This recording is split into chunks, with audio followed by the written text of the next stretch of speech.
બ્રહ્મ સ્વરૂપ શાસ્ત્રીજી મહારાજના 4 મહાવાક્યો જે મહંત સ્વામીએ પ્રવર્તિત કરેલા છે એની આપણે પૂર્વ ભૂમિકા જોઈશું. આપણા ભારત વર્ષની અંદર જે સનાતન વૈદિક ધર્મ કહેવાય છે એ સનાતન વૈદિક ધર્મનું મૂળ છે વેદો. એ વેદો છે એ ભગવાને આપેલા છે, કોઈ મનુષ્ય કે ઋષિએ બનાવેલા નથી. ભગવાને ઋષિઓના મનમાં, એમના હૃદયમાં પ્રેરણા કરી અને એમાંથી આ વેદો બન્યા. એટલે વેદો અપૌરુષેય કહેવાય. અપૌરુષેયનો અર્થ એટલે કોઈ પુરુષે બનાવેલા નહીં, એટલે ભગવાનની વાણી કહેવાય. બીજા બધા શાસ્ત્રો છે એ કોઈને કોઈએ બનાવેલા છે દુનિયાભરમાં, પરંતુ આ વેદો ભગવાનની વાણી છે. અને એ વેદો છે એનું મસ્તક, વેદોનું મસ્તક છે ઉપનિષદો. અને એ ઉપનિષદો આમ 108 છે, પ્રસિદ્ધ 10 છે, 10 ને 11. અને આપ લો તો એ વેદોનો જે મસ્તક જે ઉપનિષદો, એમાંથી બ્રહ્મસૂત્રો થયા, એમાંથી ગીતા થઈ, એટલે ઉપનિષદો મુખ્ય કહેવાય છે. એટલે ઉપનિષદોની અંદર 12 મહાવાક્યો છે, એમાંથી 4 મહાવાક્યો પ્રસિદ્ધ આપણે ગણીએ છીએ. એ 4 મહાવાક્યો, એ 4 મહાવાક્યોમાં એક પ્રસિદ્ધ છે, બધા બોલતા હોય છે, અહમ બ્રહ્માસ્મિ. અહમ બ્રહ્માસ્મિ એ નામનું એક મહાવાક્ય છે. એટલે એ બૃહદારણ્યક ઉપનિષદની અંદર એ આવેલું છે. પછી એક બીજું મહાવાક્ય છે અયમ આત્મા બ્રહ્મ, આત્મા બ્રહ્મ જ છે. પછી એ છે માંડુક્ય ઉપનિષદની અંદર આવેલું છે. તત્વમસી એ છાંદોક્ય ઉપનિષદમાં આવ્યું છે. અને પ્રજ્ઞાનમ બ્રહ્મ એ આવેલું છે ઐતરીય ઉપનિષદની અંદર. હવે આ બધાની ઉપરથી એટલો ખ્યાલ આવે કે જે આ 4 મહાવાક્યો બતાવ્યા, અહમ બ્રહ્માસ્મિ, હું બ્રહ્મ છું, અયમ આત્મા બ્રહ્મ, આત્મા બ્રહ્મ છે, તત્વમસી તે તું છે, અને પ્રજ્ઞાનમ બ્રહ્મ, જ્ઞાનમય બ્રહ્મ કહેવાય. આ બધા ઉપર બધા વિદ્વાનોએ, આચાર્યોએ પોતપોતાના ભાષ્યો બનાવ્યા છે. શંકરાચાર્ય, પછી રામાનુજાચાર્ય, ત્યાર પછી મધ્વાચાર્ય, ત્યાર પછી વલ્લભાચાર્ય, ત્યાર પછી નિંબાર્કાચાર્ય, ત્યાર પછી ચૈતન્ય મહાપ્રભુ. આ 6, આ થોડું યાદ રાખજો જે બધું રહેલું. પેલા 6 આ મહા મોટા આચાર્યો થયા. એમણે આ મહાવાક્યો ઉપર અને ગીતા ઉપનિષદ અને બ્રહ્મસૂત્ર ઉપર એમણે એ બધા પોતાના ભાષ્યો રચી અને પોતાનો સંપ્રદાય ઊભો કરેલો છે, જે શંકરાચાર્યનો અદ્વૈત સંપ્રદાય કહેવાય છે. પછી વિશિષ્ટાદ્વૈત છે, રામાનુજનો કહેવાય છે વિશિષ્ટાદ્વૈત. પછી મધ્વાચાર્યનો દ્વૈત સંપ્રદાય કહેવાય છે. પછી શુદ્ધાદ્વૈત છે, વલ્લભાચાર્યનો છે. નિંબાર્કાચાર્યનો દ્વૈતાદ્વૈત છે. અને ચૈતન્ય મહાપ્રભુ જે બંગાળમાં થયા, એમનો આ જે મત છે એને અત્યંત દ્વૈતાદ્વૈત કહેવાય છે. એમાં આ 3 જણા છે, બધા જે 5 છે એ સાઉથના છે, દક્ષિણ ભારતના, અને એક ચૈતન્ય મહાપ્રભુ બંગાળના છે. એટલે આ 6 ઉપર અત્યાર સુધી બધા વિદ્વાનો ચર્ચાઓ કરે, લેખો લખે, પછી એની ઉપર થીસીસો લખે, એની ઉપર બધું તમે જો કોન્ફરન્સો થાય, એની ઉપર સિમ્પોઝિયમ થાય, એની ઉપર ઘણું બધું. આ 6 થી આગળ ના જાય. આ 6 ની અંદર જ રમવાનું બધું. કોલેજોમાં જે ભણાવે ફિલોસોફી આ 6 ની અંદર જ હોય. અને મોટા મોટા વિદ્વાનોનો એ મત હતો, એ દાસગુપ્તાને, આ મારુનેકરને, ભાંડારકરને, કે ચૈતન્ય મહાપ્રભુ પછી 700 વર્ષ થયા છે, હજી કોઈ નવું તત્વજ્ઞાન આપેલું નથી. બધા આટલામાં જ રમ્યા કરે છે. એટલે આવી વાત બનેલી ત્યારે ભગવાન સ્વામિનારાયણે 250 વર્ષ પહેલાં એક મૌલિક નવો સિદ્ધાંત આપ્યો. એ વિભૂચરણમાં શું વધારે પૂછતા હતા? મને યાદ છે 5 તત્વોની વાતો પૂછતા. કયા 5 તત્વો ક્યાં છે? જીવ, ઈશ્વર, માયા, બ્રહ્મ અને બરોબર. આટલું તો સમજવાનું આપણે. આ 5 તત્વો સંબંધી બધાના પ્રશ્ન પૂછતા. હવે એમાં જુઓ કે રામાનુજમાં જીવ, ઈશ્વર અને માયા 3ની જ વાત છે. બ્રહ્મ અને પરબ્રહ્મની વાત બધા માટે નવી હતી. કે બ્રહ્મના 2 ભાગ કરવાની વાત છે ને, કોઈ હજી વિચારી નહોતી કે બ્રહ્મનો અર્થ બ્રહ્મ અને પરબ્રહ્મ બંને પણ થઈ શકે છે. એ આખી શોધ કરનાર હતા ભગવાન સ્વામિનારાયણ. એમણે ગઢડા મધ્ય 3જા વચનામાં વાત સમજાવી કે બ્રહ્મ જ્ઞાન, બાકી બ્રહ્મ એટલે બ્રહ્મ, બીજું શું એમાં? બ્રહ્મ એટલે પરબ્રહ્મ, બ્રહ્મ એટલે જીવ, બ્રહ્મ એટલે માયા, એવું જ બધું કરતા. પણ આ પ્રમાણે ભગવાન સ્વામિનારાયણ બ્રહ્મ જ્ઞાન છે એમાં તો એમ સમજવું બહુ ટૂંકમાં કહું, મંદિરનું ત્રીજું વચનામાં છેલ્લો ફકરો વાંચજો ગયા છે. તેમાં એવું બતાવ્યું છે કે બ્રહ્મ છે પ્રકૃતિ પુરુષનું કારણ છે. કે ડાયમંડ કે પ્રકૃતિ પુરુષ પછી બ્રહ્મ ને કોઈ પણ બ્રહ્મ બરોબર પ્રકૃતિ પુરુષનું કારણ છે, એનો આધાર છે અને એમાં વ્યાપક છે. એટલે એ દૃષ્ટિથી આ બ્રહ્મનું લક્ષણ કહ્યું. અને પછી કે આવું જે બ્રહ્મ એનાથી કે પરબ્રહ્મ પુરુષોત્તમ નારાયણ તે નોખા છે, લો બ્રહ્મથી જુદા પાડ્યા. અને પછી કોઈ બ્રહ્મના પણ કારણ આધાર અને પ્રેરક છે, આવી વાતો નથી. અને પછી સમજાયું કે એવું જે બ્રહ્મ એ સંગાથે પોતાના જીવાત્માની એકતા કરી સ્વામી સેવક ભાવે પરબ્રહ્મ પુરુષોત્તમ નારાયણની ભક્તિ કરે ત્યારે એ બ્રહ્મ જ્ઞાન પણ ભગવાનને પામવાનો નિર્વિઘ્ન માર્ગ છે. આ પગલો યાદ રાખો થોડો. એમાં આટલી વાત આવી કે બ્રહ્મ જ્ઞાનમાં બ્રહ્મ અને પરબ્રહ્મ નોખા છે. બ્રહ્મ અને પરબ્રહ્મનો સંબંધ બતાવ્યો, બ્રહ્મ અને પરબ્રહ્મની ભક્તિ કરવાની વાત સમજાવી. આ બધું આ નાના 10 લીટીમાં આવી જાય છે. પણ વિસ્તાર વચનાઓ તો ઘણા બધા જોવાનું, 12 વગેરે. તો મુખ્ય આ વચનામૃત છે. મેં મારી થીસીસમાં આને પકડી અને મેં મારી થીસીસ લખેલી કે અક્ષર બ્રહ્મ પરબ્રહ્મ દર્શન નામે. અને એમાં આ જ બતાવ્યું કે બ્રહ્મ જ્ઞાન એટલે બ્રહ્મ અને પરબ્રહ્મનું જ્ઞાન. બ્રહ્મ વિદ્યા એટલે બ્રહ્મ અને પરબ્રહ્મની વિદ્યા. બ્રહ્મ જિજ્ઞાસા એટલે બ્રહ્મ અને પરબ્રહ્મની જિજ્ઞાસા. તો આ ત્રણ એની ઉપર ભદ્રદાસ સ્વામીએ આખા ભાષ્યો રચેલા છે. મૂળ આ 1971માં થીસીસ લખેલી એ આ શોધ થયેલી. એ શોધ આખી શ્રીજી મહારાજને આપેલી હતી. એટલે એ પ્રમાણે આ શોધ એક મોટી ક્રાંતિકારી શોધ થઈ ગઈ. એટલે એમાં આટલી વાત આવી ગઈ કે આપણે આટલું સમજણ પડ્યું, બ્રહ્મને તમે બ્રહ્મ પણ કહેવાય, અક્ષર પણ કહેવાય અને અક્ષર બ્રહ્મ પણ કહેવાય. એટલે અક્ષર રૂપ કહીને અને પરબ્રહ્મ એટલે પુરુષોત્તમ પણ કહેવાય, પરમાત્મા કહેવાય, પરબ્રહ્મ કહેવાય. તો અક્ષર રૂપ અને પુરુષોત્તમની ભક્તિ કરવી એ આપણો સિદ્ધાંત મૌલિક આ વિશ્વ ઉપર આવ્યો બેઠું. આ વિશ્વ ઉપર આ મોટો સિદ્ધાંત આ શ્રીજી મહારાજે આપણને આપ્યો. હવે આ પ્રમાણે એ સિદ્ધાંતનું પ્રવર્તન એમના સમયમાં કરવાનું જ હતું, પરંતુ સમય પાક્યો નહોતો. કારણ કે ભગવાન રામ હતા ત્યારે એકે સીતારામનું મંદિર નહોતું. કૃષ્ણ ભગવાન હતા તો પણ એકે રાધાકૃષ્ણનું મંદિર નહોતું. કારણ કે પ્રગટ હોય ત્યારે કોઈને જાણે રમાપતિની રીત. પ્રગટને કોઈ ઓળખી શકે નહીં. રામ આખી લંકા ઉપર વિજય ચઢાઈ કરી ત્યારે હિન્દુસ્તાનમાં માણસો મરી ગયેલા, પણ 2 જ માણસો હતા, રામ અને લક્ષ્મણ. રામ ભગવાન અને લક્ષ્મણ આ 2 જ લડતા હતા, બાકી વાંદરા જ હતા બધા. તો અહીંયા પૂરતો તૈયાર હતો, મતલબ આવવું જોઈએ કે ભાઈ હિન્દુસ્તાનનો એક માણસ લડે છે તો આપણે જઈએ. એટલે કોઈ ઓળખતા જ નતા કે આ ભગવાન છે. એવું વાંદરાનું કામ થઈ ગયું. એટલે એ દૃષ્ટિથી પ્રગટ હોય ત્યારે કોઈને જાણે રમાપતિની રીત. એટલે એ સિદ્ધાંત એમના મંદિરો 21 લાખ વર્ષ પછી થવા માંડ્યા. કૃષ્ણ ભગવાન વખતે પણ ગોવાળિયા જ ઓળખતા હતા. યાદવોના કુળમાં હતા કૃષ્ણ ભગવાન, ખબર છે? યાદવોના કુળમાં. તો યાદવો ભગવાન તરીકે ઓળખતા નહોતા. એટલા માટે કહ્યું કે દુનિયા તો અભાગી, પણ યાદવો તો નિરંતરના ભાગ્યા, કારણ કે ભગવાન ઓળખી શક્યા નહીં. આવું બને છે.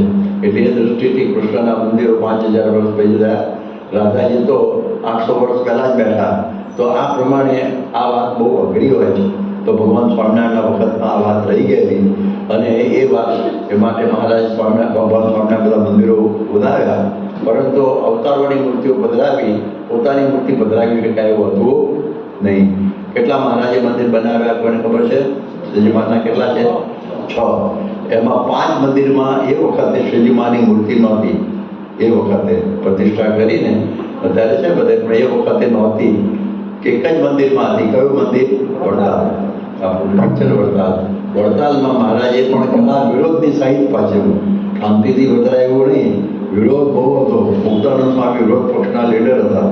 આવું બધું હતું. એમાં મહારાજના કામ કરવાનું હતું. અને પછી કહ્યું બોલે આપણે બંદર શિખરમાં તો ગયા એવું નથી મારી મૂર્તિ. એટલે ક્યાં બેસાડી છે કોને ખબર છે? પહેલાં ધર્મપતિ વાસુદેવ, વચ્ચે લક્ષ્મીનારાયણ, બાજુમાં રણછોડજી છે, આ બાજુ રાધાકૃષ્ણ છે પેલી બાજુ છેલ્લે, અને એની બાજુમાં થોડી જગ્યા કરી અને હરિકૃષ્ણ મહારાજને ધરાવી દીધા. મંદિર કોણ કહેવાય? સ્વામિનારાયણ. કોણ મંદિર? અને સ્વામિનારાયણને છેલ્લા બેસાડે. જેમ રાધા મહાદેવજી મંદિર હોય મહાદેવજી કહેવાય ભાઈ, ઓછો ઓછો ને. હા, રાધાકૃષ્ણનું મંદિર હોય તો રાધાકૃષ્ણ ક્યાં હોય? વચ્ચો વચ્ચો હોય ને, લક્ષ્મીનારાયણ મંદિર હોય તો લક્ષ્મણ ક્યાં હોય? વચ્ચો વચ્ચો જ હોય ને. તો સ્વામિનારાયણ મંદિરમાં સ્વામિનારાયણ છેલ્લે. હા, અને પાછું મંત્ર કયો આપ્યો સ્વામિનારાયણ ભગવાને? પણ આપ્યો છે કયો મંત્ર? સ્વામિનારાયણ.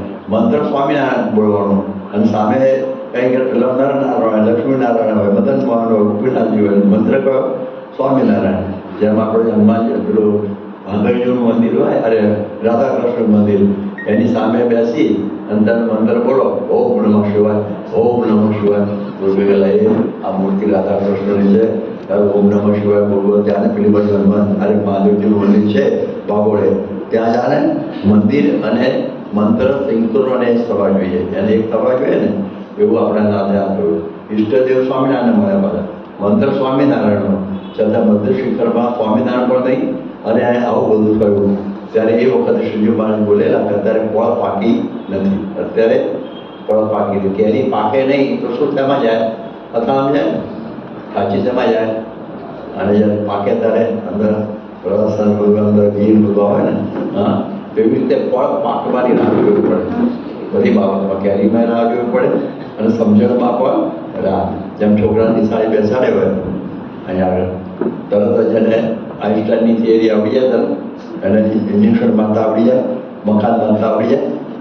પહેલાં તમે બેસાડે હોય, હાથ પકડી લઈ ગયા હોય રોતો રોતો, ત્યારે બધું ના આવડી જાય ને. તો ધીમે ધીમે ધીમે ધીમે ફળ પાકે, હોશિયાર થતું જાય, મોટી મોટા એન્જિનિયર થઈ જાય, નોબેલ પ્રાઇઝ વિનર થઈ જાય, અને જો ડૉક્ટર બની જાય. સમય થાય ત્યારે થાય ને બધું. એ સમય થાય છે, સમય જોવો પડે.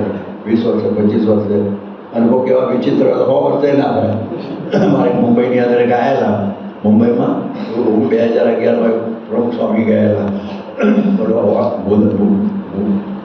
ભરૂચમાં હાર્ટ એટેક આવ્યો ને સ્વામીને, પછી મુંબઈ લઈ ગયા. અને પછી એક માજી હતા ને, એના છોકરાને લઈને આવેલા. એનું નામ હતું પ્રકાશ કેળકર. આમ વાર્તા જેવું નથી, મને મળ્યા તો છોકરોએ પ્રકાશ કેળકર. અને એને કહ્યું કે સ્વામી દર્શન કરવા આવે છે, આમ તો મળતા નહોતા, તબિયત ખરાબ હતી, પણ દર્શન કરવાની જ આવે, તો મારા છોકરાને આશીર્વાદ અપાવવાના છે. તો શું આશીર્વાદ ખબર છે? કે 11મા ધોરણમાં પાસ થઈ જાય. શામાં? 11મા ધોરણમાં.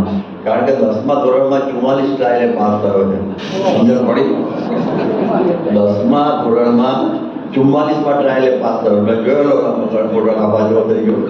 તો એની મારે ધન્ય છે ને કે હજી 11-12 કરાવવું છે. તો શું થયું તો મને ખબર નહીં, પણ આ પ્રમાણે ઘણા એવા ફળ પાકતા ઘણાને વાત થાય ને, અને 44 વર્ષે માંડ પાકી 10મામાં. તો આપણે જરા વિચાર કરીએ કે આ તો સમજણની વાત છે, ઉપાસનાની વાત છે. એક દિવસ સમજાય નહીં, બહુ અઘરું છે. ઉપાસનાની વાત શ્રીજીમાને કહેતા પણ કેટલી તકલીફ પડેલી કે વાતમાં સમજતા હોય, મોટેરા હોય, જે આગળ આવીને બેસો, આ મારે વાત કહેવી છે, એ દંભે કરીને મારી મોટાઈ વધારવા નથી કહેવી, અને આ કહેતા બીક લાગે છે, છતાં કયા વગર છૂટકો નથી. આટલી બધી પ્રસ્તાવના કરી, આટલી જ વાત કરવાની હતી કે તેજને વિશે મૂર્તિ છે, યાદ પ્રત્યક્ષ મહારાજ છે. મારે બોલી તો બોલી ગયા, પણ જોયું આમ સભામાં શું બોલ્યા, પોતાની વાત ચણપણ અમી ગયા મારા. મહારાજ બીજું વાક્ય શું બોલ્યા? એમ ન સમજાય તો એ મૂર્તિને મહારાજ દેખે છે, એમ સમજશો તો પણ તમારું પરિપૂર્ણ કલ્યાણ થશે. પણ શું ઉતરી જાય, પગથિયું નીચે ઉતરી ગયા, ખબર પડી ભગવાનમાંથી ભક્તે થઈ ગયા, બીક લાગી. પછી ભગવાન મને કે મને પોતે ભગત ભાવતો એટલી વાત આવી ને, એટલે આખરી વાત. એટલે એ વખતે શ્રીજી મારી કહ્યું કે અત્યારે આ વાત સમજાતી નથી, પરંતુ ઉત્પન્ન થશે મમકોપી સમાન ધર્મા કાળો યમ નિર્વધિ વિપુલા છે પૃથ્વી ઉપર. હવે પૃથ્વી તો વિશાળ છે, બહુરત્ના વસુંધરા બહુ મોટી છે, એટલે એને કાળ પર વિશાળ લાંબો છે, કાળનો સ્પાન બહુ લાંબો છે. ત્યારે એમાંથી કોઈક એવો પુરુષ પ્રગટ થશે, અને જેમ મેં નર અને નારાયણ, લક્ષ્મી અને નારાયણ, રાધા અને કૃષ્ણ, આ બધી સુંદર મૂર્તિઓ પધરાવી છે, ભગવાન બરાબર છે, એવી મેં મૂર્તિઓ પધરાવી છે. એવી રીતે ભવિષ્યમાં કોઈક એવો પુરુષ થશે, અને આ એવી રીતે મારા ઉત્તમ ભક્ત ગુણાતીત અક્ષર બ્રહ્મ, એની સાથે પરબ્રહ્મ એવા મારી મૂર્તિ મધ્ય શિખરમાં વિરાજે. અને પુરુષ કોણ પ્રગટ થયા? શાસ્ત્રીય યજ્ઞ પુરુષ. જો આ પૂર્વ ખબર પડી. તો એ યજ્ઞ પુરુષદાસજી પ્રગટ થયા, અને એમણે કહ્યું કે હવે આ વાત આપણે પ્રગટાવી. એમણે ભગતજી સંગીત ત્યાં સુરતની અંદર આ વાત સાંભળી લીધેલી કે ગુણાતીતાનંદ મૂળ અક્ષર, સહજાનંદે પરમેશ્વર. આ વાત એમણે સમજી લીધેલી. આ બહુ અઘરી વાતો છે. ઘણા બધા વેદાંતિઓ, બીજા બધા હિન્દુસ્તાનમાં બધા ઘણા બધા તત્વજ્ઞાનીઓ પણ છે, પણ આ સમજવું બહુ અઘરું. હું વડોદરામાં જેમની પાસે આ થીસીસ કરતો હતો એ મારા પ્રોફેસર મોદી સાહેબ, PM મોદી વાણિયા હતા, PM મોદી. અને જર્મનીમાંથી 1931માં કિલ યુનિવર્સિટીમાંથી અક્ષરે forgotten chapter in the history of Indian philosophy એવું થીસીસ લખેલી, PhD થયેલા. એટલે મને તો મારે એમની પાસે બધું અક્ષર વિષય બધું જ્ઞાનમાં મારા માટે મહિનો રહેલો. ત્યાં પછી એમને કહે કે તમારા અક્ષરની વાત પછી મેં બધું ત્રીજું વંચાયું કે આ નવી વાત છે, આ નવું ફિલોસોફી. મેં કે એમ નહીં, ચાલો અટલાદરા લઈ ગયો અને અટલાદરાની અંદર ઉપર દર્શન કર્યા અક્ષર અને પુરુષોત્તમની મૂર્તિ. ધામધામની ત્રણે જ જામતો, પણ અક્ષર અને પુરુષોત્તમની મૂર્તિ, અક્ષરની મૂર્તિ છે તો શું વાત કરો છો? મેં તો ફોર્ગોટન ચેપ્ટર લખ્યું હતું, નહીં તો મારું મૂર્તિમાન છે. આવા તો બહુ છે, આવા તો 1300 મંદિરો છે અને હજી ફક્ત લાખો છે, એની દરેક પૂજાની અંદર આવો લગભગ મૂર્તિઓ છે ચિત્રપ્રતિમાં. તો શું વાત કરો છો? મેં કહ્યું આ ફોર્ગોટન ચેપ્ટર નથી, અમારે ત્યાં તો મૂર્તિમાન ચેપ્ટર છે. પછી હું નીચે રહી ગયો કે ગુરુ બાપા હતા 69માં, વિઠ્ઠલ બાપા ધામમાં ગયા અગ્રસૂત્રમાં અટલાદરા જતા પણ જાય વખતે. અને મેં એમના દર્શન કર્યા અને કહ્યું જો ઉપર અક્ષરની જે મૂર્તિ છે ને એ કેવી કહેવાય? અચલ મૂર્તિ કહેવાય, હલે નહીં. આની બધી અચલ કહેવાય. અને આ જે છે ને યોગી બાપા એ હરતી ફરતી અક્ષરની મૂર્તિ છે, જેમાં ત્યારે મોહન સ્વામી જેમ હરતી ફરતી મૂર્તિ છે. આનો મનકર્મ વિચારને સંગ કરીએ તો એમના જેવા થઈ અને પુરુષોત્તમની ભક્તિ પામ્યા. ઓહો, તમારે ત્યાં તો હરતું ફરતું તત્વજ્ઞાન છે, હરતું ફરતું તત્વજ્ઞાન એ જ છે ને.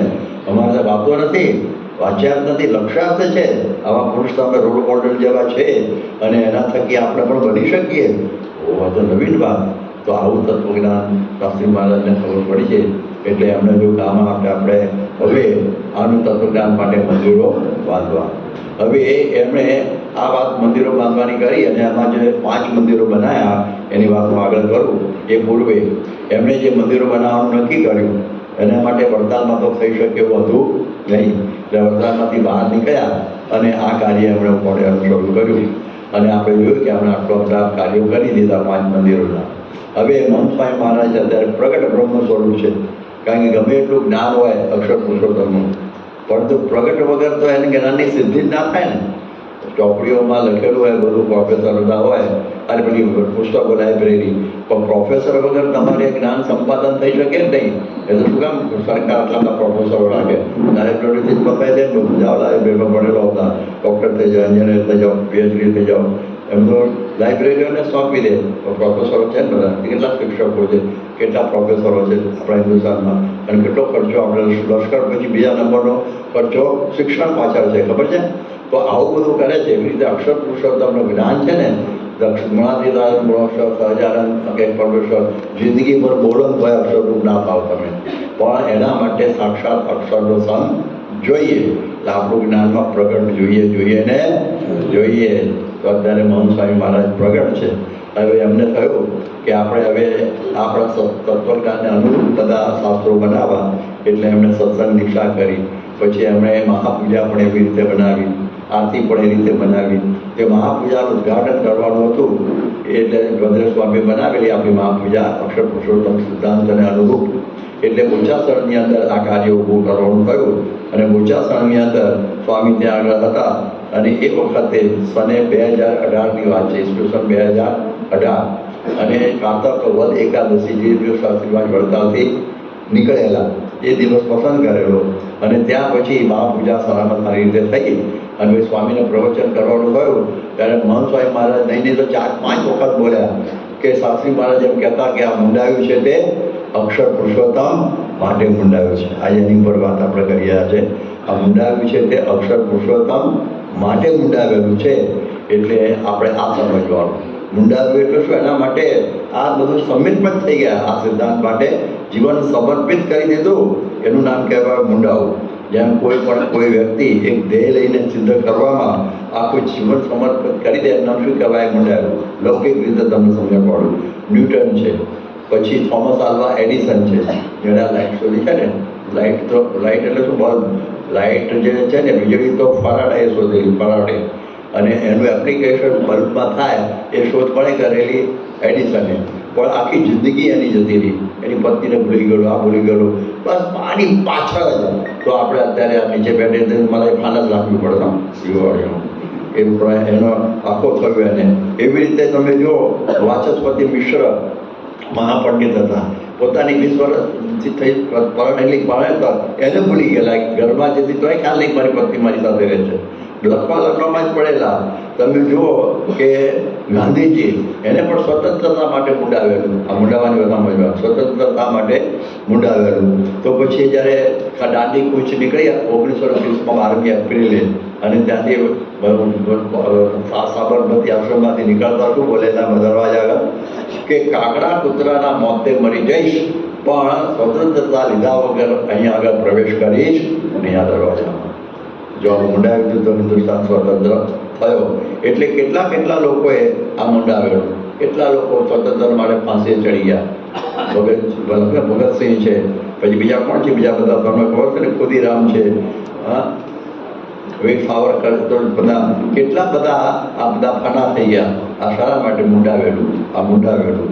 ક્રિકેટ માટે તેંડુલકર કહેતા કે આટલું નામ એને ભારત રત્ન મળ્યું, પણ કહેતો હતો કે આઈ ઈટ ક્રિકેટ, આઈ ડ્રિંક ક્રિકેટ. એ ક્રિકેટ સિવાય બીજો વિચાર જ નહીં. આપણે કેટલી લમણાજી ખોટી કર્યા કરીએ. તો આ બધું કર્યું કહેવાય. તમે જો માર્ટિન લ્યુથર કિંગ, એને પછી નોબેલ પ્રાઇઝ વિનર હતો, પરંતુ કાળિયાઓને મુક્તિ અપાવવા માટે અને સમાનતા હકાવવા માટે અમેરિકા એનું પણ પૂરું થઈ ગયું. તમે જો અબ્દુલ કલામ સાહેબ, હવે એક વખત એમનું લગ્નનું બધું ગોઠવાયું, કંકોત્રી છપાઈ ગઈ, અને એ વખત પેલા બધું શોધખોળમાં પડેલા પેલો મિસાઇલ બધું બનાવતો, તો લગ્નની તારીખ ભૂલી ગયા. તારીખ જતી રહી ત્યારે કલાક બહુ લગ્ન રહી ગયું. ત્યારે નક્કી કર્યું લવાટ પડવા જેવું નહીં, લમણાજીમાં પડ્યા જ નહીં. કારણ કે એને આના માટે મુંડાવેલું. એને સિનેમા નહીં જોયેલું કોઈ દિવસ. બોલો કેવું કહેવાય? એવું મુંડાવેલું એના માટે. તો આ પ્રમાણેના આવા બધા મુંડાયેલા વાત કહેવાય. અલૌકિકમાં જુઓ તો આપણા પરમહંસો, જેને ભગવાન સ્વામિનારાયણ એનો પ્રચાર પ્રસાર કરવા માટે પંચવૃક્ષમાં કડક રાખી અને દેશ વિદેશ આખા હિન્દુસ્તાનમાં ફરતા. એમને બાબાએ સાધુઓ મારતા, કાપી પણ નાખેલા, લોક ગામ પણ દીધેલા. હીરાનંદના બધા શરીર આખા ઉપર પાછા પડ્યા નહીં. એનું કારણ શું? મુંડાવેલું. એમણે આ સિદ્ધાંત મહારાજને રાજી કરવા માટે મુંડાવેલું હતું. અને આપણે જ્યારે ગુણાતીતાનંદ સ્વામી એટલે સાક્ષાત બ્રહ્મ અને મહારાજનું સર્વોપરી પરવડતા માટે જ પૃથ્વી ઉપર આવેલા, અને એમણે પણ સર્વોપરી કરાવવા માટે ઘણું મુંડાવેલું તો કેટલું સહન કરવું પડ્યું. એનું વડતાલમાં 2 વખત અપમાન થઈ ગયું. અને ભગતજી મહારાજ ગુણાતીતાનંદ સ્વામી મૂળ અક્ષર છે એ સમજાવવા માટે એમને વિમુખ ખાવાનું થયું, ઝેર ખાવાનું થયું. અને એમના શિષ્ય વિનાદાસ સ્વામી એ જ્યારે વાતો કરતા ગુણાતીતાનંદ સ્વામી મૂળ અક્ષર સહજાનંદ પરમેશ્વર ભગતજી મોક્ષનું દ્વાર, વડતાલ આખું હલી ગયું. અને એને પછી ખાનદેશમાં ફેંકી દીધા. ખબર છે? તો ખાનદેશ જગ્યાએ જાય, બોલો, ખાનદેશ જગ્યાએ એને એનું નામ કહેવાય આ મુંડાવ્યું કહેવાય. તો આપણે જોઈએ કે આ ભગતજી મહારાજના થકી શાસ્ત્રી અગ્નપુરુષદાસજીએ આ વાત સમજાવવાને તો આપણા વિના પુરુષ છે, પણ આ રીતે સમજ્યા અને નક્કી થઈ ગયું કે આ વાત સાચી છે. પછી બોલતા મારો જન્મ જ મંદિરો કરવા ગયો છે, અને પછી તો કરેંગે યા મરેંગે એ રીતે નીકળી ગયા. મરચાની ધૂણી થાય, બધા પાણી ડોળે કથા વાર્તા થતી હોય ત્યારે પાછા ના પડ્યા, અને આ વાતો કરતા જ રહ્યા. અને વડતાલવાળાને એમ થયું કે આ તો ભારે કરશે અને કંઈક આપણે કંઈક કરવું જોઈએ. એમણે 1939માં વિક્રમ સંવત દીક્ષા લીધેલી, એટલે 1945માં ઘોડા પહેરાવી દીધા, ભગવાન ઉતારી લીધા. મુંડાયું હતું કે ભલે ને ભગવાન દોડા કાઢી લે અને ભગવાન કાઢી લે, પણ ગુણાતીતાનંદ મૂળ સહજાનંદ પરમેશ્વર ભગતજી મોક્ષદાર આ તો અમે કહેવાના. આ કેવું કહેવાય? ઘોડા પહેરી દેવાય એટલે એમ કહેવાય ને સાધુને કે જીવથી ગાયનું ચામડું ઉતારવા જેવું લાગે, પણ એ પણ સહન કરી લીધું. શાસ્ત્રી અગ્નપુરુષદાસજી યાદ રાખો. અને વડતાલમાં જતા, અને એ વખત અમદાવાદમાં ગાદીનો લોચો પડેલો. અમદાવાદ દેશમાં આચાર્ય પછી બીજા આચાર્યની વચ્ચે એમને કોને નીમવો એ પહેલાં કંઈ ગીતમાં કંઈ લખેલું, પછી પોકળ બાજુ પછી છોકરો થયો એમને. એટલે પછી ગુંજવારી એમાંથી એક ઝઘડો થયો, અને એમાં ગુંજવારીના માટે સાધુએ શાસ્ત્રી મહારાજની પાસે આવીને કહ્યું કે તમે જગ્યા આપો કે વઢવાણ તરફ મારો જરા પક્ષ છે તો અમે ત્યાં મંદિર કરીએ. શાસ્ત્રી મહારાજ ભલે. એટલે એમણે ઝવેર બે દેવાને વાત કરી, એમને લીમડીના ઠાકોર સાહેબ વાત કરી, લીમડીના ઠાકોર સાહેબ માસીભાઈ, વઢવાણના ઠાકોર સાહેબ હતા, ચંદ્રસિંહને વાત કરી, જગ્યા મળી ગઈ. પણ શરત એ હતી કે અક્ષર પુરુષોત્તમ સાથે પધરાવવા. શું કરવા? અક્ષર પુરુષોત્તમ પધરાવવા. મધ્ય શિખરમાં તો થાય હતું નહીં. શાસ્ત્રી મહારાજ યાદ રાખજો, હજી વડતાલથી નીકળ્યા નથી, વડતાલની અંદર જ છે. અને એ વખતે બધા હરિભક્તોને મોકલેલા, કૃષ્ણ જતા ગયેલા, મોટા સ્વામી બધા આશાભાઈ ગયેલા, અને બધા મંડળો ગયેલા કે મધ્યની તો બાજુમાં પણ પધરાવજો તો ખરા જ. અને વિક્રમ 1961ની અંદર વસંત પંચમીના દિવસે વઢવાણની અંદર અક્ષર પુરુષોત્તમ મહારાજ બેસી ગયા. વડતાલ થઈ ગયો, હો શાસ્ત્રી અગ્ર પુરુષ રાજ અહીં વડતાલમાં બેઠો રિમોટ કંટ્રોલથી આપણા સમૂહ દેશ છે અમદાવાદ, બીજા દેશમાં અક્ષર પુરુષોત્તમ પધરાવે. અહીં તો શું કરી નાખે, પતાવો એને, પછી એને ચૂરુમાં નાખી દો, એને ઝેર આપી દો. આવા બધા થયા ત્યારે બધા ડૉક્ટર સ્વામી હવે રહેવા જેવું નથી, આપણે એની કરીએ. અને પછી એમને નીકળવાનું થયું. અને એ દિવસના કારતક એકમ જ્યાં મન સ્વામી આ બધું પાલન કરે, ગોચાસનમાં ઊભું કરેલું એ મહાપૂજાનું આ પ્રમાણે બધું વ્યવસ્થા. તો એ પ્રમાણે એ શાસ્ત્રી મહારાજ નીકળ્યા. પછી લાંબી વાત છે, દરમિયાન લાંબી નથી કરવી, પરંતુ એમણે બધે ફરીને બધું બધી આ વાતો જ કરવા માંડ્યા. શું કહેવાય, આણંદની અંદર ખડો કર્યો, અડધો કલાકમાં 40,000 રૂપિયા થઈ ગયા જમાનામાં. બહુ કહેવાય, આટલું બધું થયું. અને કહ્યું કઈ સ્થાન પસંદ કરું? સ્વામી કહ્યું બોચાસણમાં મહારાજો સંકલ્પ કરેલો છે, એટલે આપણે બોચાસણ પસંદ કર્યું. અને પછી 6 મહિનાની અંદર તો મંદિર તૈયાર થઈ ગયું. હીરોમુખી સત્સંગી થઈ ગયેલો, વડતાલવાળા આવી ગયા, કંઈ ગજભાગ એવો આપણો છે નહીં. અને એમાં મંદિર ક્ષેત્રની અંદર અક્ષર સહિત પુરુષોત્તમ મહારાજ બિરાજી ગયા. સાસુ મહારાજ કહેતા હતા, હું મારી જોડી ઉપર પુસ્તક સહિત મંદિર બાંધું છું. તકલીફો તો બહુ હતી પૈસાની, અને વડતાલનો વિરોધ પણ તો હતો જ, પણ એમાં એમને મંદિર ઊભું કરી દીધું. અને પછી વાત આવે છે કે શાસ્ત્રીજી મહારાજ આ મંદિર કર્યું એટલે બધા ચોંકી ગયા કે આ તો ગજબ થઈ ગયો, આ તો જબરું થયું. અને ભીમજી કોઠારી પેલો ગઢડાવાળો કે હવે કાઠિયાવાડમાં આવે તારે સાંભળીએ, એ તો ઠીક છે, દાળ ખાનારો લોકોને ત્યાં કરી નાખ્યું. અને ત્યાં તો શાસ્ત્રીજી મહારાજે પણ જો જૂના પડે સારંગપુરમાં જમીન લીધી, સારંગપુરમાં બીજા ખર્ચાને ઉડાવી લીધા. અને કે હવે હું હજી છે ત્યાં તો પેલા ઝવેરભાઈ દિવાન, શાસ્ત્રી ભગતજીના શિષ્ય, શાસ્ત્રીમાના શિષ્ય અને લીમડીના દિવાન, એટલે એની સિફારસથી ઠાકોર સાહેબે 26 એકર જગ્યા આપી, મંદિર કરો ત્યારે છે ને એ જગ્યા. અને પછી તો કે આપણે મંદિર ઊભું કરીએ. હાથમૂળત થઈ ગયું, મંદિર શરૂ થઈ ગયું, અને મારું જબરું થવા માંડ્યું. અને એ વખતે પછી તો મંદિર બધું ધમધમાટ થયું. 1972માં પ્રતિષ્ઠાનો પ્રસંગ આવી ગયો. હજી થોડા સમય બાકી હતો, મારે ખ્યાલ 2, 4, 5, 6 મહિના. ત્યાં બધાને થયું કે હવે ખરી રીતે અટકાવવા હે. એટલે એમણે ઠાકોર સાહેબના કાન ગંભેર્યા, લીમડી ઠાકોર સાહેબના, કે ઠાકોર સાહેબ આ જે છે ને તમે જગ્યા આપી છે ને એમાં મંદિર બહાર છે ને એમાં એના ગુરુ દરજીની મૂર્તિ છે ને, જે બધા પ્રાગજી ભગત અને જાગો ભગત એની મૂર્તિઓ પધરાવવાના છે. આવું બનાવ્યું. એટલે હવે અમને લાગ્યું સારું આપણે એવું હોય નહીં એમ તો, પણ શબ્દો બળવાન છે ને એટલે એમને કહ્યું કે આપણે તપાસ તો કરવી જોઈએ. એટલે પછી એમને કહ્યું કે આપણે જઈએ. અને પછી આ સારંગપુર આવ્યા, હનુમાનજીના મંદિરમાં ઉતારો. જે શાસ્ત્રી મહારાજ પહેલાં તો હનુમાનજીના મંદિરના કોઠારી હતા, હનુમાનજીને આખા વિસ્તાર કરાવનાર તો એ જ હતા, એટલે ત્યાં ઉતારો કર્યો. એ વખતે બોટાદના હિંમતભાઈ શેઠ પણ આવ્યા હતા. પછી આ ઝવેરભાઈ દિવાન પણ હતા. દિવાન સાહેબ તો શાંતિ હતી કે ઠીક છે, ઠાકોર સાહેબ બધું ભરાયું, પણ વાગવા દો, જે ચાલે જવા દો. તેમ કરતાં એ પછી આવ્યા મંદિરમાં. અને ત્યાં તો શાસ્ત્રીમાની સગવડ કરી દીધી, નીચે બધું પાછી બધું ખુરશીઓ મૂકી દીધી, આમ એમને બધી વ્યવસ્થાઓ સન્માન કર્યું.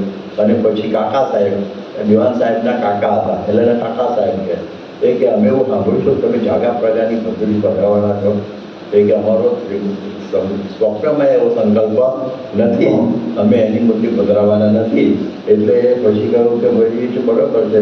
તો પછી આ પ્રમાણે તમે પછી પેલા ભાઈ કોકે પૂછ્યું કે આજે અમે હમણાં આવ્યા છે ત્યાંથી, ત્યાં હનુમાનજી પાસે પેલી લાકડી છે ગોપાળાનંદ સ્વામીની, એવી તમારી પાસે કે લાકડી બાકી છે કંઈ? એ પછી હિંમતભાઈ સાહેબ બોલ્યું ત્યાં ત્યારે શું આટલી લાકડીની વાત કરે, આ તો 1000 લાકડી ઊભી કરે એવા શાસ્ત્રી એકદમ પુરુષાર્થ છે. બધાના મુદ્દા છે બધા. અને પછી કહ્યું તો પછી રાધાકૃષ્ણની મૂર્તિ બધાવશો કે નહીં આપણા ઈષ્ટદેવ? એ તો કે સૌથી પહેલી જ રાધાકૃષ્ણની ગોપીનાથની મૂર્તિ અમે પહેલાં શિખરમાં બદલાવે. એટલે કે મંદિર શિખરમાં જેવું બોલ્યા ને ત્યાં શાસ્ત્રીમાં વિરાપન ઉપર આવી ગયા એકદમ, અને એકદમ લાલ ચોર થઈ ગયા. અને કોઈ ઠાકોર સાહેબ આજે મુંડાયું છે ને અક્ષર પુરુષોત્તમ માટે મુંડાયું છે, બીજા માટે નહીં. અને એવું જોરમાં બોલ્યા ને એટલે મધ્યમાં તો બેસે ને એટલા માટે. અને એ વખતે લાભ ચોર થઈ ગયેલા અને પહેલાં તો સાપ પડી જતો ને મારું રાજ્ય ધનક જતું રહેશે એવું ગભરાઈ ગયા. એમ તો સ્વતંત્રતા આવી નહોતી, રાજવાળા હતા. એ કે ના સ્વામી, આ તો મેં ખાલી પૂછ્યું, બાકી આમ જે કરતા બરોબર છે એમ કંઈક બધા જતા રહ્યા. ઓકે કહ્યું સ્વામી જગ્યા લઈ લીધી હોત તો શું થાય? બાપુએ તો કે એની ગેલીને અડાડ્યો ફરીથી એ જગ્યાએ કરે. તો સિદ્ધાંત થોડો બદલાય છે. તો જુઓ આ મુંડાવ્યું સમજણ પડી. હવે આ મુંડાવ્યું છે તે અક્ષર પુરુષોત્તમ માટે મુંડાવ્યું છે. અને બરોબર મંદિર આખું બની ગયું. અને ત્યાર પછી તો તમે જુઓ કે આપણા એક પછી એક મંદિર થવા માંડ્યા. ત્યાર પછી એવા કેવા બધા એમને કહ્યું કે હવે ગોંડલનો વારો આવ્યો. તો ગોંડલની અંદર તો આપણે જોઈએ આ બધા ગોંડલો ગયા છો. હવે એક ભગવતસિંહ બાપુનું રાજ્ય તપે ત્યાં આગળ, અને બહુ ધોરણસર કામ કરનારા માણસ, અને કે જગ્યા લેવાની હતી. હવે તો કે મેં પોરબંદર નૂર મોહમ્મદને વેચી દીધી છે 2 રૂપિયા વાર. કેટલી? 2 રૂપિયા વાર. અને આપણે તો આ બધું કશું હતું નહીં. અને એમાં એક નારણજી મહારાજ હતા, એમને પછી આ ખબર પડેલી અને માતા દર્શન લઈને ગયેલું કે આ જગ્યા તમે લેજો, મને આપજો. ત્યારે પછી એમણે કહ્યું બધા એમના બધા જે હેતવાળા હરિભક્તો જે વિસ્તારમાં જ્યારે પોરબંદર હતા મુંબઈમાં શંકરલાલ સોલિસિટર ભેગા કર્યા અને કહ્યું કે આપણા જગ્યા લેવાની છે. ગમે ત્યારે પૈસા ભેગા કરીને આગળ ગયા. બાપુ કે ભાઈ 2 રૂપિયા વાર કે ભાઈ આગળ ઓછું કરો, ઓછું કરો, તમારા ગુરુ કહેવાય, તમારે એમના આશીર્વાદ તમારો જન્મ થયો છે.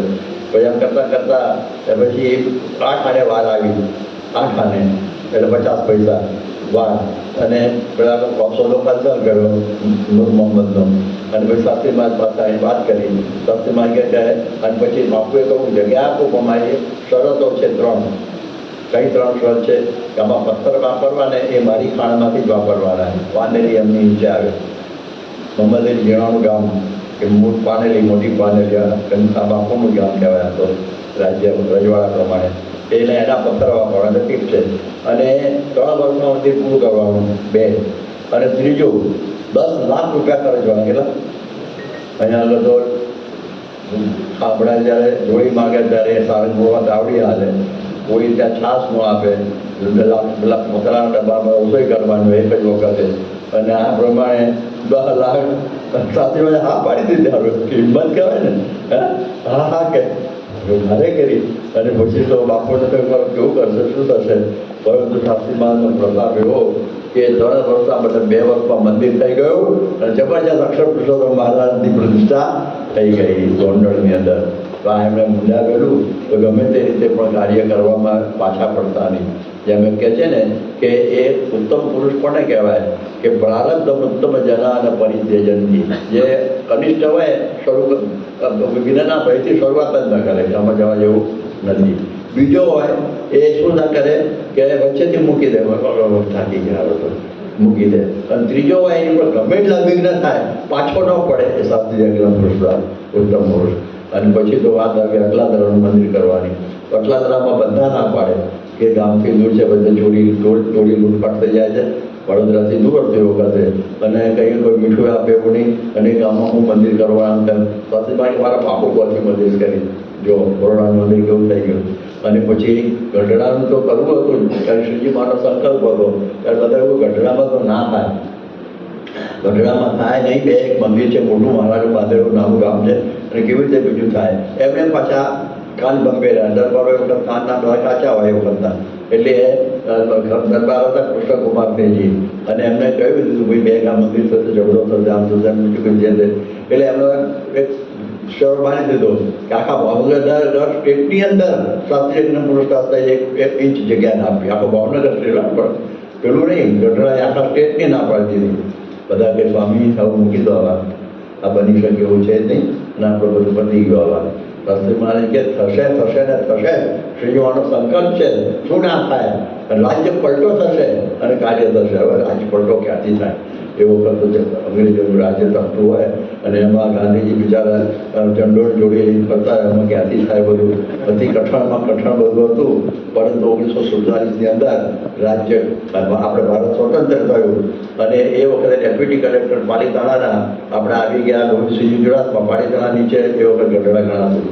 એટલે એ કે હવે સ્વામી જે લેવી લઈ લો, ટેકરા ઉપર જાવે ને હવે મારો અમલ ચાલે છે. અને જગ્યા મળી ગઈ. અને પછી છેલ્લે કહ્યું કે હવે તો ઓર્ડિનરી નહીં, આરસનું મંદિર. એ વખતે અત્યારે તો ઘણા થઈ ગયા, આપણે પોતે ઘણા કરી નાખ્યા આરસના, પણ એ વખતે આખા હિન્દુઓમાં ફક્ત પહેલું જ મંદિર હિન્દુનું, જૈનના હતા. પહેલું મંદિર કયું બન્યું? ગઢડાનું. હવે આવું તો કેવું લાગે છે, જો અદભુત છે ને. જયા મંદિર જોયું, અંદરની વાંચું એક્ઝિબિશન ને બધું, તો જુઓ આ પ્રમાણે આ મુંડાવ્યા હોય એનાથી આ કાર્ય થાય, એમ થાય નહીં. તો આપણે જોયું કે આ પ્રકારે શાસ્ત્રી મહારાજ આ બધા કાર્ય કર્યા. ત્યાર પછી યોગીજમાનું કાર્ય મોટું તો એ થયું કે એમણે જોયું કે મંદિરો તો થયા, પણ એમાં જનારો વર્ગ નહીં હોય તો મંદિરોમાં કૂતરાટા મારે, પછી બાવા જ્યાં ગયા હોય ત્યાં લોકો તમાકુ કરતા હોય ને એવું બધું થાય ત્યારે, એટલે એમણે બાળ મંડળો શરૂ કર્યા, નહીં પડ્યા ને 100 છોકરા હોય છે. અને એની સાથે એમણે યુવા મંડળ શરૂ કર્યા, રવિવારની સભા શરૂ કરી, મંદિરો ગાતા થઈ ગયા, મંદિરો ગાતા કરી દીધા. પછી કહ્યું કે આ આપણો સિદ્ધાંત છે અક્ષર પુરુષોત્તમનો, એ કેવળ હિન્દુસ્તાન પૂરતો નથી, આખા વિશ્વને એની જરૂર છે, એટલા માટે સંતો જોઈશે. એટલે એમણે સંતોની આખી વાત ઉપાડી અને એમાં 51 સંતો કર્યા અને એમાં આપણને મળી ગયા મહંત સ્વામી મહારાજ, પહેલા મહારાજ. અમે પણ એમાંના એક ગ્રુપમાં છીએ, તો આપણને થોડો ખ્યાલ આવે 51ની અંદર. તો આ પ્રમાણે આ કાર્ય એમણે કર્યું યોગી બાબાએ. અને પ્રમુખ સ્વામીએ તો આડો આ પાડી દીધો, મુંડાવેલું જ હતું. 17,000 ગામડાઓ ફર્યા. તમે જુઓ પ્રમુખ સ્વામી મહારાજ. અને હું એમને ભેગો 42 વર્ષ ફર્યો છું, એક ગામો મને યાદ છે. 17,000 ગામો ફર્યા, એની સાથે 2.5 લાખ ઘરોમાં ગયા, 40 લાખ લોકોનો મળ્યા, 7,40,000 પત્રો લખ્યા, 51 દેશોની અંદર, 52 દેશોની અંદર વિચરણ કર્યું. આદિવાસીના ઝૂંપડાથી બધી જગ્યાએ ગુણાતીતાનંદ, ગુણોત્સવ, સાજા, પરમેશ્વર જે ચલાવ્યું અને જે ચલાવ્યું, આખી દુનિયા રંગાઈ ગઈ. આખી દુનિયાની અંદર ડંકો વાગી ગયો. અક્ષર પુરુષોત્તમ જેમ કહે છે ને, સ્વામિનારાયણનું ટીલું આખી દુનિયામાં લાગુ કરવામાં મોટો ફાળો હતો શાસ્ત્રી નારાયણ સ્વરૂપદાસજી પ્રમુખ સ્વામી મહારાજનો. કેવો મોટું કાર્ય કર્યું. જુઓ યુરોની અંદર પણ સ્વામીની જન્મ જયંતિ ઉજવાય. બોલો કેવી મોટી વાત કહેવાય. મોટી મોટી પાર્લામેન્ટો સ્વામીનું સ્વાગત કરે, કેનેડાની, ઇંગ્લેન્ડની મોટી મોટી સત્તાઓ, કે ભાવનગર જુનાગઢની નહીં, પણ આવી પ્રકારના મોટા મોટા બધા આવા બધા એમનું સ્વાગત કરે. દુનિયાભરના બધા રાષ્ટ્ર પ્રમુખો એ પણ સ્વામીના પગમાં પડતા હોય. કેવી મોટી બધી વાતો કહેવાય. ઇંગ્લેન્ડનો, અમેરિકાનો રાષ્ટ્ર પ્રમુખ હોય, ઇંગ્લેન્ડનો રાજા બધા સ્વામીના પગમાં પડે. બકિંગહામ પેલેસમાં પધરામણી થાય. આદિવાસીના ઝૂંપડામાં તો થાય જ, પણ એની સાથે બકિંગહામ પેલેસમાં પધરામણી એમની થયેલી છે. એની સાથે તમે જુઓ કે પ્રમુખ સ્વામી મહારાજે આપણો સંપ્રદાય શાસ્ત્રીય છે એ માટે ભાષ્યો રચાયા. આપવાની પાસે ભદ્રેશદાસ સ્વામી પાસે. તો આજે દુનિયાભરમાં ડંકો વાગે છે અક્ષર પુરુષોત્તમ દર્શનનો. તો એ પ્રકારના કાર્યો એમણે પ્રમુખ સ્વામીના સમયમાં બધા થયા. આવા બધા શર્ટવર્તી કાર્યો દેશ વિદેશમાં કલ્ચરલ ફેસ્ટિવલ ઓફ ઇન્ડિયા બધા થયા, કેવા મોટા થયા. અને આ બધી જ્યારે મુશ્કેલીઓ આવી ગઈ, ભુજનો ભૂકંપ આવી ગયો, મોરબીનો બંધ છૂટી ગયો, પછી ક્રિકેટનું થયું, પછી આ કોરોનાનું થયું, એમાં સૌથી આપણી BFPS સંસ્થા નંબર 1. તો આવી પ્રકારના કાર્યો પ્રમુખ સ્વામી મહારાજના વખતમાં બધા શર્ટવર્તી થયા. અને આવો આખો સિદ્ધાંત આપણો આગળ, કારણ કે મુંડાવ્યું, શું કહેવાય? મુંડાવ્યું કહેવાય. પાછા પડે નહીં. સત્સંગ દીક્ષાને એ બધું જો છોકરા વધારે મંડ્યા છે ને, તો એ પ્રમાણે બધા મંડ્યા, તો આ બધું કાર્ય થયું. શાસ્ત્રીમાના વખત થોડી વાત કરીને પૂરું કરું તો શાસ્ત્રીમાના વખતમાં પણ તમે જુઓ કે નિર્ગુણ સ્વામીએ મુંડાવેલું. કેટલા 28 ગણપત્રો આફ્રિકામાં લખી નાખ્યા એમને, અને આખો આફ્રિકા દેશ હજુ સત્સંગી બન્યો, લંડન બની ગયું.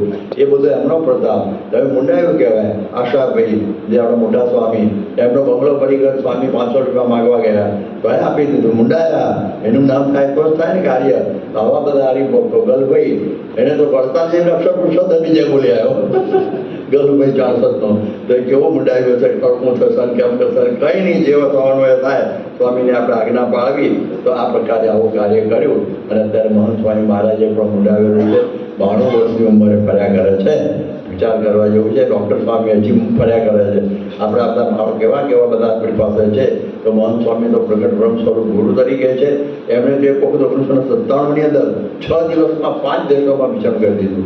એવી ટિકિટો ગોઠવાઈ ગયેલી, કોણ જાણે. 6 દિવસમાં 5 દેશો, 6 દિવસમાં 5 દેશો. ઓસ્ટ્રેલિયા નીકળ્યા, ન્યુયોર્ક આવ્યા, ત્યાંથી લંડન આવ્યા, ત્યાંથી મુંબઈ આવ્યા, ત્યાંથી સિંગાપોર ગયા, અને 6ઠ્ઠો દેશ ઓકલેન્ડમાં ગયા.